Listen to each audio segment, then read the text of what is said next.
Formula ఈ race కేసులో ACB దర్యాప్తు కోసం వచ్చిన కేటీఆర్ ప్రభుత్వంపై విమర్శలు గుప్పించారు. తనని ఇబ్బంది పెట్టాలన్నదే రేవంత్ ఉద్దేశం అంటూ మండిపడ్డారు. డైవర్షన్ పాలిటిక్స్ లో భాగంగానే ఈ డ్రామా అంతా అన్నారాయన.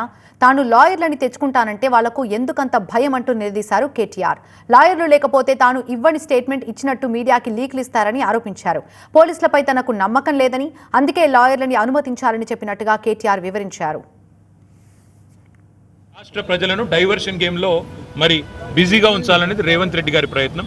ఈ కేసులో ఏమీ లేదు, దీనివల్ల రేవంత్ రెడ్డి గారు సాధించేది ఏమీ లేదు.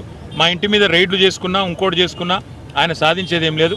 మాకు తెలుసు, ఇక్కడ మమ్మల్ని కూర్చోబెట్టి మా ఇంట్లో ఇవాళ మా మామగారి 2వ సంవత్సరికం ఇంట్లో ఇవాళ ఆ ఏర్పాట్లు జరుగుతున్నాయి. ఆ సంవత్సరికం మీద కూడా పడి, ఆ పూజల మీద కూడా పడి మేము దాడులు చేస్తామంటే నేను చేయగలిగింది ఏమీ లేదు. నేనే తప్పు చేయలేదు, తప్పకుండా నిజాయితీగా ఉన్నాను కాబట్టి ధైర్యంగా వచ్చాను. మరి వీళ్ళు లాయర్ను నా పక్కన కూర్చోబెట్టుకుంటానంటే వీళ్ళకెందుకు భయమో నాకు అర్థమవుతలేదు. నేను లాయర్ను కూడా ఎందుకు కూర్చోబెట్టుకుంటా అంటున్నా?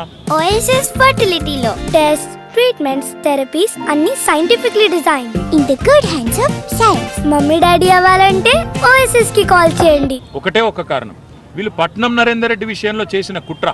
ఆయన ఇవ్వని స్టేట్మెంట్ ఇచ్చినట్టుగా ఏదైతే రేవంత్ రెడ్డి గారి డైరెక్షన్లో నా పేరు కూడా చెప్పించి నన్ను ఇరికిచ్చే ప్రయత్నం ఏదైతే చేసినరో, ఇక్కడ నేను కూడా చెప్పందేదో చెప్పినట్టు చేసి మళ్ళా దేశమంతా టామ్ చేసి ఏందో జరిగిపోయింది, ఏందో అయిపోయింది అని మీడియాలో లీకులు ఇచ్చి రైతు భరోసాను డైవర్ట్ చేసే ప్రయత్నం ఏదైతే చేస్తున్నారో అట్లా జరగద్దు అంటే నాకు న్యాయపరమైన సపోర్ట్ ఉండాలని కోరుతున్నాను.